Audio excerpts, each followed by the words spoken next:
Cedric Golden coming to you from Florida, where the Texas Longhorns ventured into the swamp in Gainesville, and promptly those Gators took them down into the deep end, and the Horns did not come up for air. You choose the description you might want. They got pummeled, they got pounded, they got punked. They did not show up. 29-21 loss to the Florida Gators, and Texas was horrifically bad in all areas. The offense, defense, special teams. Let's start with the offense. They couldn't run the football. They could not run the football. The offensive line was deplorable, awful, unacceptable. They couldn't open up holes for the runners. The running backs had 15 yards rushing. Arch Manning was their best runner today, 37 yards because he broke off a couple of big runs. That's not gonna cut it in any league, let alone the SEC. Trey Weiser in his first game back, 8 carries for 11 yards. That's not gonna cut it. That's not gonna cut it. So um, they couldn't protect Arch Manning. 6 sacks, 6 sacks, and many other hits. Arch Manning took a pounding, and I'm going to tell you something about Arch. I'm not going to question his toughness or his heart. Arch Manning stood strong in that pocket, and in the second half, he delivered some nice throws downfield to keep things interesting. But he took an absolute beating in this game because he didn't have any protection. There were plenty of administrative penalties, false starts, holdings, delays of game.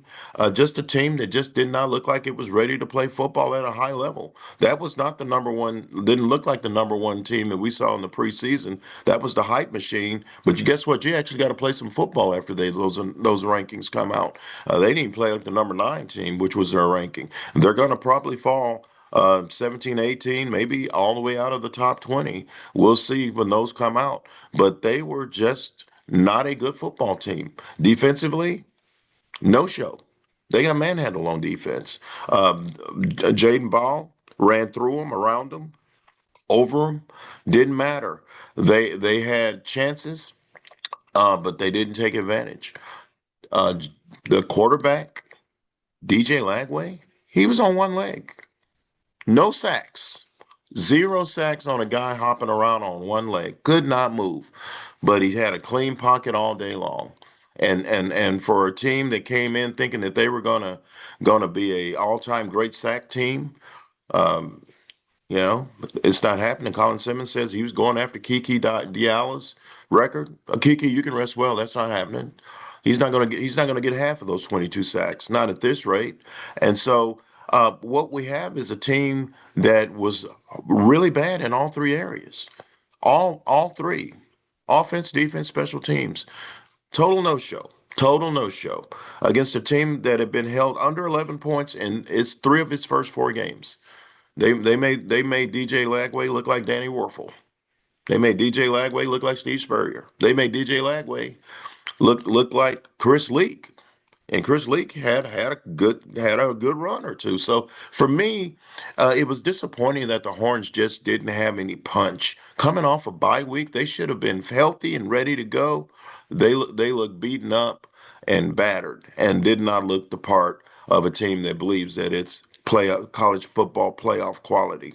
They look like an 8-4 team that's going to end up in the Texas Bowl. That's what they look like. And now they get OU, 5-0 OU, which beat Kent State 44-0. And so now OU quarterback John Mateer didn't play in this game. He had hand surgery last week. He insists he's going to play. Hell, they may not need John Mateer the way the Texas played today. They might be able to win with Michael Hawkins. They just might be able to win with him. So it is a tough, tough pill to swallow when you believe you're something and you show something else once those bright lights are on. So the Texas Longhorns are up against it. Michael Taft says it's no time to panic. Steve Sarkisian says it's no time to panic. Cedric Golden saying it's time to panic. It is time to panic. 29-21 loss to Florida. Check out our stuff on hook'em.com. Danny Davis, Thomas Jones, David Eckert got it on lock. Aaron Martinez did a tremendous job taking photos. Check those out. We will be back next week to talk Texas OU. Check out Longhorn Confidential on Tuesday, and check out my On Second Thought with Kirk Bowles on Thursday. Also, do me a favor, sign up for the newsletter, Ced's Corner. You can find that on hookem.com. I'm bringing you video, I'm bringing you fresh takes, and whatever else I want to talk about. Having fun with the newsletter. Once again, the Texas Longhorns lose to the Florida Gators 29-21. We'll see you next time.